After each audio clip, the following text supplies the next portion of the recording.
नमस्कार, बिहार तक देख रहे हैं आप और आपके साथ मैं हूं आशीष अभिनव और मेरे साथ हमारे सहयोगी इंद्रमोहन।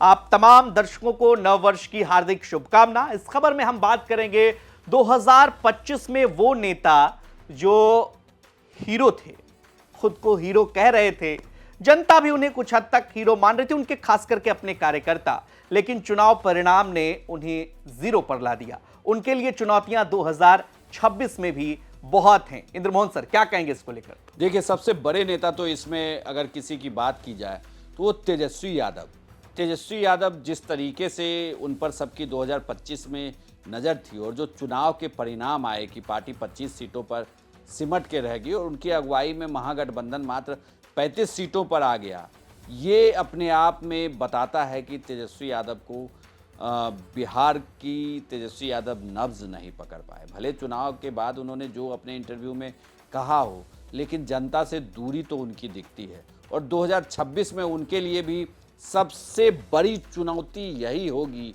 कि खोई हुई आधार जो उनकी रही है कार्यकर्ताओं की, उसके विश्वास को आपको जीतना होगा। लेकिन तेजस्वी के लिए ये भी कहा जाता है कि भाई सड़क पर तो तेजस्वी दिखते ही कम है, तेजस्वी तो निकलते ही कम है। तो अब कैसे वो अपने तेजस्वी के साथ चुनौती सिर्फ इतनी ही नहीं है, उनको पार्टी के कार्यकर्ताओं को साधना है, परिवार को साधना है, एकजुट करना है। जो परिवार बिखरता जा रहा है, इससे भी लोगों के बीच परसेप्शन खराब हो रहा है, क्योंकि लालू यादव ने राजनीति की जो बिहार में एक दिशा दिखाई, उसको अगर आगे लेकर तेजस्वी यादव नहीं बढ़ पा रहे हैं तो आगे आने वाले दिनों में और मुश्किल होगा। क्योंकि यहाँ पर आप देखें कि एनडीए के भी सहयोगी दल बड़े होते चले जा रहे हैं, विपक्ष के तौर पर प्रशांत किशोर खड़े हो रहे हैं, तो राह इतनी आसान नहीं हो जाएगी कि आप इस इंतजार में होंगे कि फल पकेगा कभी और गिरेगा तो हमारे ही झोली में। ये जरूरी नहीं कि अब गिरेगा भी, वो झोली बढ़ सकती है अब जो दूसरी तरफ है। तो प्रशांत किशोर के सामने अब तेजस्वी यादव एक बड़ी चुनौती है और तेजस्वी यादव को 2026 में खुद को साबित करना होगा, अपने कार्यकर्ताओं के सामने जाना होगा। उनके दूसरे भाई की भी बात कर लेते हैं, तेज प्रताप को भी साबित करना होगा, क्योंकि हार गए चुनाव तेज प्रताप यादव। हसनपुर से विधायक थे, महुआ से जिद करके चुनाव लड़े, लेकिन सफलता नहीं मिली। चिराग पासवान की पार्टी ने उन्हें शिकस्त दे दी, नई पार्टी बना ली। अब क्या करेंगे? देखिए, अगर यही तेज प्रताप यादव को अगर परिवार से नहीं निकाला होता और चुनाव के बाद वापसी करके अगर ये चुनाव आरजेडी से लड़ रहे होते तो महुआ सीट ये जीत रहे होते। महुआ सीट का परिणाम इस तरीके का नहीं होता। वहां चूंकि त्रिकोणीय मुकाबला हुआ, एलजेपी चुनाव जीत गई। अगर यह मुकाबला साथ में होता तो ये इतना आसान थोड़ी था कि आप चुनाव जीत लेते। और यही नुकसान तेजस्वी को भी समझना होगा और यही बात तेज प्रताप को भी समझनी होगी कि आप लोगों की राजनीति का आधार जो है वो एक ही है, वो है लालू यादव। अगर आप उनसे अलग हो जाएंगे तो मुश्किल होगी।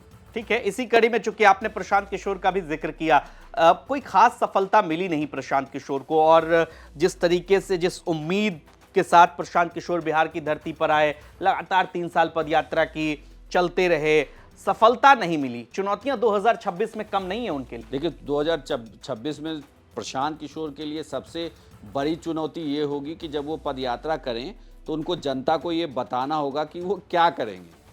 और सबसे बड़ी बात है कि सपोज करिए कि आप नेता हैं, आप मेरे दरवाजे आते हैं और मैं आपको कहूं कि आप मेरा ये काम करवा दीजिए, क्योंकि जनता को बड़ी उम्मीद होती है नेताओं से। वो जैसे ही कहेंगे तो क्या आप उसे करवा पाएंगे?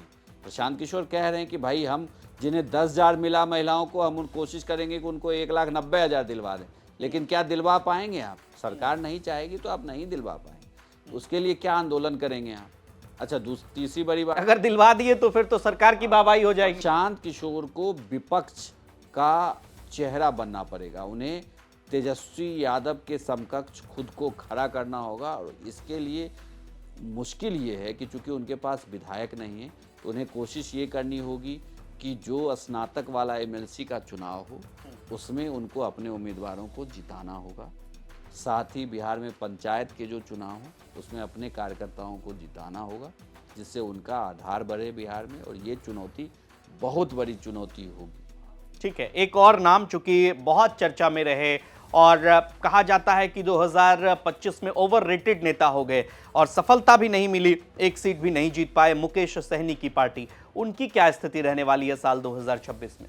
उनके लिए तो बहुत बड़ी चुनौती है। हालांकि मुकेश सहनी के लिए भी एक बात है कि मुकेश सहनी भी सड़क पर आंदोलन कम करते हैं।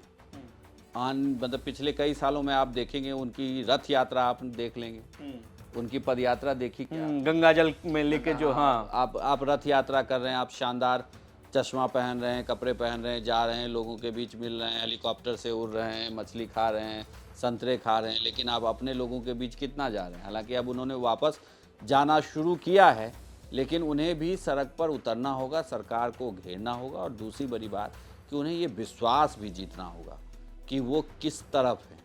हर चुनाव में पाला बदल लेने की वजह से विश्वसनीयता उनकी कम हुई, तो 2026 में उनको ये तो तय करना होगा कि वो किसकी तरफ नहीं। तो 2026 में सहनी के पास तो अब ये ऑप्शन नहीं है ना कि वो नीतीश कुमार या भारतीय जनता पार्टी के साथ चले जाए, अब है ही नहीं तो क्या जाएंगे वो। लेकिन वो खुद, मैं कहता हूं कि हर 3-4 महीने में आपको एक ऐसी खबर मिलेगी जिसमें उनके लोग ये कह रहे होंगे कि हमारे नेता जो है अब राज्यसभा चले जाएंगे, उनको ऑफर दिया जा रहा है, वो जा रहे हैं, वो मंत्री बन जाए। वो खुद कह सकते हैं आपको कि मुझे कहा जा रहा है कि एनडीए की तरफ से आप मंत्री। कौन कह रहा है ये बात?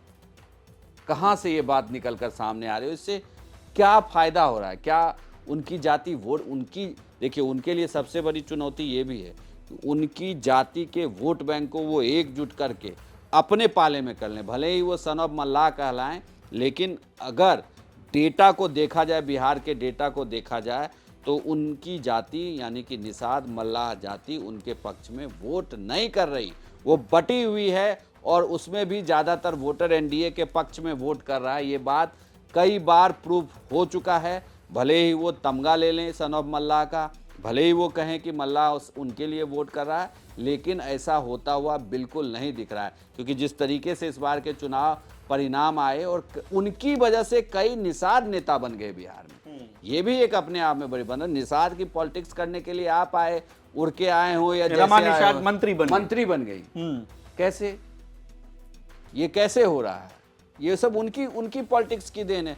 वही थोड़ी, अब केंद्र में जो मंत्री हैं, मुजफ्फरपुर के सांसद राजभूषण चौधरी कैसे बने वो? जब वो महागठबंधन नहीं जीते ना चुनाव, एनडीए में गए, उनको वोट मिला तब तो जीत रहे हैं। अगर मुकेश, या तो मुकेश सहनी पानी की धार को ही नहीं समझ पाते कि धार के अगेंस्ट उन्हें तैरना है, ठीक है आप तैर लें, लेकिन आप अब ये विश्वास अपने लोग को दिला दीजिए कि आप उनके लिए कर रहे हैं। क्योंकि जैसे ही उन्होंने उप मुख्यमंत्री का पद लिया और ये कहा कि मेरे लिए सीटें कम हो जाए लेकिन उप मुख्यमंत्री का पद मिलना चाहिए, वहाँ लोगों का विश्वास कमज़ोर हुआ कि जो अपने पार्टी के कार्यकर्ताओं के लिए नहीं लड़ सकता, नहीं बोल सकता, जो सिर्फ अपनी सोच रहा है, तो फिर दूसरे के लिए क्या करेगा? यही ये सवाल उठा। ठीक है, तो चलिए इन चारों नेताओं के बारे में हमने बात किया, 2026 की चुनौतियों के बारे में। आपको क्या लगता है और कौन नेता हैं जो 2025 में हीरो थे लेकिन 26 में जीरो हो गए, और अब उन्हें शुरुआत कहां से करनी चाहिए? कमेंट सेक्शन में अपनी प्रतिक्रिया हमें जरूर दीजिए। बिहार की तमाम खबरों के लिए आप देखते रहिए बिहार तक। नमस्कार।